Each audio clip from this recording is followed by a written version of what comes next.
अस्सलाम वालेकुम दोस्तों, तुसी वेखदे पे हो पाक पदनकाउस ते मैं तुहाडा दोस्त अहमद फरास। दोस्तों सब तो पहले रिक्वेस्ट है चैनल नु सब्सक्राइब कर लो, फेसबुक वाले बरावीर बहुत अच्छे पेज नु फॉलो कर लो। किसी बरावीर नु अच्छी नस्ल दी गाय चाहिए होवे बाएतमाद और भरोसे नाल परचेज कर सकता है। लोकेशन है डबुंगा हयात, तहसीलो जिला पाक पदन शरीफ। मोबाइल नंबर है साडा 0300 पूरा 8754 743।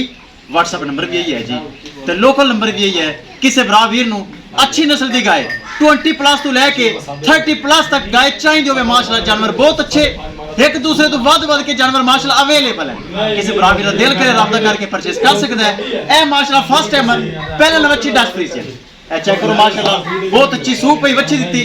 साडा पक्का व्यूअर साडा सब्सक्राइबर मोहसिन गिल साहब डिजकोट फैसलाबाद तो साडे कोल आए, उन्हें माशाल्लाह परचेज कर ली। गलबात करांगे फिर करांगे लोड़ी। आओ जी तुसी भी आ जाओ जी। अस्सलाम वालेकुम जी, की नाम है ਤੁਹਾਡਾ? मोहसिन गिल जी नागा तो। कित्थों आए हो जी? डिस्कोट रोड तो जी। मेरी वीडियो किन्ने अरसे तो देख रहे हो तुसी?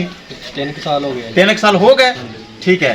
तुसी साडे कोल आए, पहले बयाना किया मौके ते जो चीज तुसी वीडियो ते देखी क्या वही चीज है? हां जी वही है। ये तो नहीं दिखाया कोई तो निकला कुछ?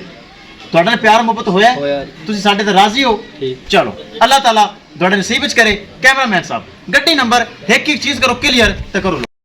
दोस्तों वीडियो पसंद आए लाइक शेयर माशाल्लाह कमेंट लाजमी करना है। अल्लाह ताला सोना रब मोहसिन गिल साहब दी नसीब करे। पहले बच्ची फर्स्ट टाइमर बहुत खूबसूरत, थल्ले भी बच्ची ए माशाल्लाह जा रही माशाल्लाह। ले चलो जी ले चलो, साडे कोल भरा वीर मेहमान चल के आए ना। किसे मेरे भरा वीर नू मजीद अच्छी नस्ल की गाय चाहिए होवे, गावां माशाल्लाह अपने कोल वध तो वध खड़ियां, राबता करके परचेज कर सकता है। राबता नंबर 0300 पूरा 8754 743। ड्राइवर साहब पीछे ले आओ, बैक रोड ते ले आओ। लो जी विखाइए गड्डी नंबर ते एक चीज करिए क्लियर। लो जी महफूज तरीके नाल अच्छी माशाल्लाह हो गई लोड। किसे मेरे भरा वीर नू अच्छी नस्ल की गाय चाहिए होवे, जानवर माशाल्लाह अपने को मौजूद हैं, राबता करके परचेज कर सकता है। इंशाल्लाह दोस्तों मिलेंगे कि नई वीडियो के नाल।